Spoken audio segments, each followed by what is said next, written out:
جسے لفظ جلالہ کہا جاتا ہے، یعنی اللہ تعالیٰ کا جل جلالہ کا وہ نام کہ جس میں اس کی تمام عظمتیں اور اس کی ذات کی طرف اشارہ ملتا ہے۔ اب یہاں پر ہم نے کیا کرنا ہے، ہم نے لفظ اللہ کو اگر دیکھیں تو اس آیت میں الرحمن اور الرحیم لفظ اللہ کے بعد آئے ہیں جو اس کے صفاتی نام ہیں۔ کہا جاتا ہے کہ یہ لفظ اللہ اس کا ذاتی نام ہے اور لفظ الرحمن الرحیم اس کے صفاتی اسماء گرامی ہے۔ تو اللہ تعالیٰ نے خود اپنے ان تین ناموں کے ذریعے سے اپنے کلام کا آغاز کر کے ہمیں ایک سنت اور طریقہ اور اصول بتایا ہے کہ ہم اپنی زندگی میں جو کام بھی کریں بسم اللہ الرحمن الرحیم پڑھ کر کریں،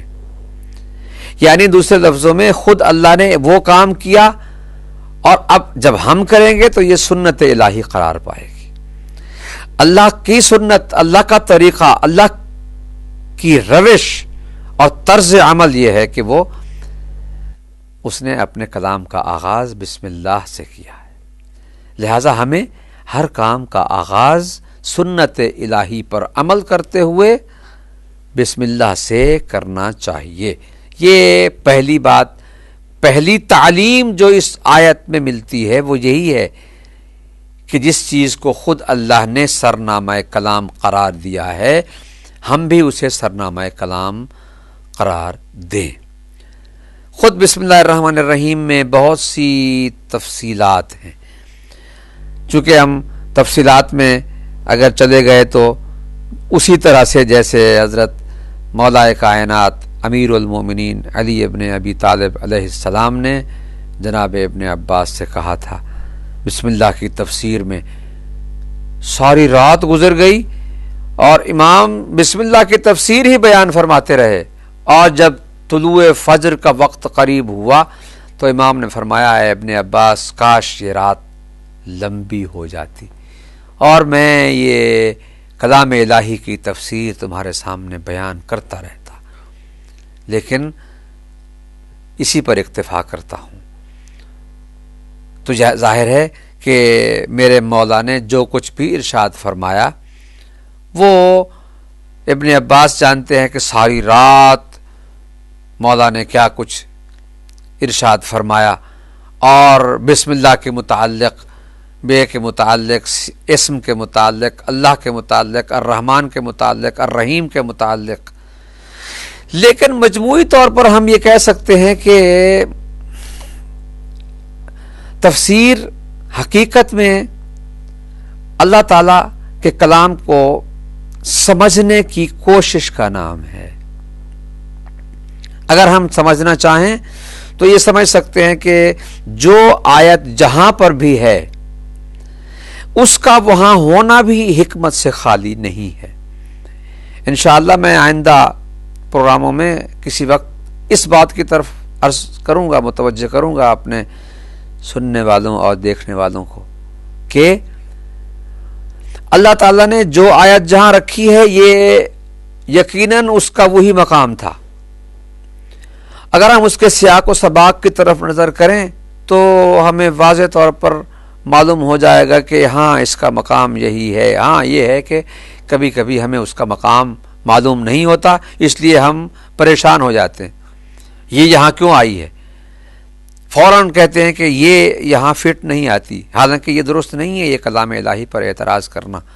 کلام الہی میں جو آیت جہاں پر بھی ہے وہ وہی ہی صحیح ہے، ہماری سوچ اور سمجھ میں کمی ہو سکتی ہے۔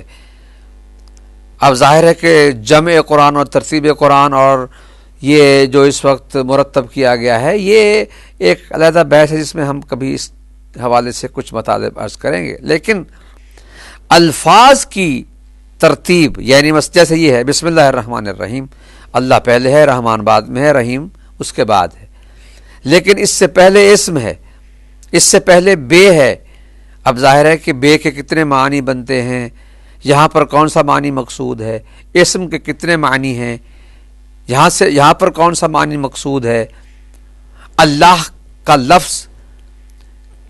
کن الفاظ سے بنا ہے،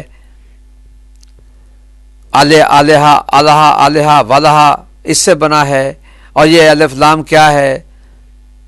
یہ کثرت استعمال سے ہوا ہے، زائد ہے یا کیا ہے، خوبصورتی کے لیے ہے یا تعریف کا ہے. یہ سب بحثیں ہیں کہ جو لفظ کے حوالے سے آتی ہیں. الرحمن میں بھی یہی ہے، اور الرحیم، الرحمن مبالغہ کا صیغہ ہے، الرحیم صفت مشبہ ہے. اب یہ پہلے الرحمن کیوں آیا، الرحیم کیوں نہیں آیا؟ تو یہ ایک ایسی بحث ہے کہ جس کا میں نے ابھی اشارہ کیا ہے کہ حکمت الہی متقاضی تھی اس بات کی طرف کہ پہلے لفظ اللہ آتا جو اس کی ذات کی طرف ہمیں متوجہ کرتا ہے، پھر رحمان آتا جو اس کی کثرت رحمت پر دلالت کرتا ہے اور متوجہ کرتا ہے، اور پھر الرحیم آتا جو اس کے ہمیشہ رحم کرنے والا ہونے کی طرف اشارہ کرتا ہے اور اس کی دلیل ہے. لہذا ہم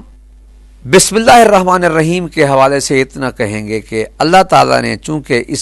اپنے کلام کا آغاز اس سے کیا ہے، ہمیں اس سے اپنے ہر عمل کا آغاز کرنا چاہیے. یہ سنت الہی ہے، اور اس میں یہ 3 الفاظ جو استعمال ہوئے ہیں ہمیں ان کے معانی کی طرف توجہ کرنی چاہیے. لفظ اللہ یعنی معبود، وہ ہستی کے جس کی عبادت کی جائے. اب یہاں پر بہت سی بحثیں ہیں، بعض روایات میں یہ بھی ملتا ہے کہ وہ ہستی کے جس کے بارے میں عقول دنگ ہیں کہ وہ کیا ہے، اسے سمجھ نہیں سکتی ہیں. لا تدرکہ الابصار وہو یدرک الابصار، اسے بصارتیں اور بصیرتیں درک نہیں کر سکتی، لیکن وہو یدرک الابصار، وہ بصارتوں اور بصیرتوں دونوں کا ادراک کرتا ہے، دونوں پر احاطہ کرتا ہے. لہذا ہمیں اللہ تعالیٰ کے کلام سے ایک عملی اصول ملتا ہے، زندگی کا ایک عملی اصول ملتا ہے، اور وہ عملی اصول اس کے سوا کچھ نہیں کہ ہمیں بھی اپنے ہر عمل کا آغاز اللہ تعالیٰ کے مبارک نام سے کرنا چاہیے، اور جس طرح سے اس نے کیا ہے. یہ پہلی بات. اب یہاں پر تیمناً و تبرکاً اس روایت کی طرف بھی اشارہ کرنا ضروری سمجھتا ہوں، بلکہ 2 روایتوں کی طرف، ایک حدیث کی طرف اور ایک روایت کی طرف. پیغمبر اکرم نے ارشاد فرمایا کل امر ذی بال لا یبدا یا لم یبدا بسم اللہ فہو ابتر. ایک حدیث میں ہے فہو اقطع، یعنی جو کام اللہ کے مبارک نام سے یعنی بسم اللہ کے ذریعے نہ شروع کیا جائے وہ بے نتیجہ ہے، وہ ابتر ہے، بے نتیجہ ہے، بے اثر ہے. جیسے ان شانئک هو الابتر، وہاں پر بھی لفظ ابتر آیا ہے، یعنی اس کا معنی یہ ہے کہ بے اولاد، بے نتیجہ، بے اثر، اس کا کوئی نشان ہی نہیں ہے. یہ ابتر اسی طرف اشارہ ہے کہ اولاد چونکہ نشانی ہوتی ہے انسان کی، ابتر یعنی وہ بے نشان، بے اثر، بے فائدہ، بے مقصد، اس کا کوئی نشان ہی نہیں، بے نتیجہ. ہر وہ کام کہ جو بسم اللہ کے بغیر شروع کیا جائے حضور فرماتے ہیں کہ وہ ابتر ہے یا اقطع، یعنی وہ بے نتیجہ ہے، اسے نتیجہ حاصل نہیں ہوگا جو اسے انجام دے گا.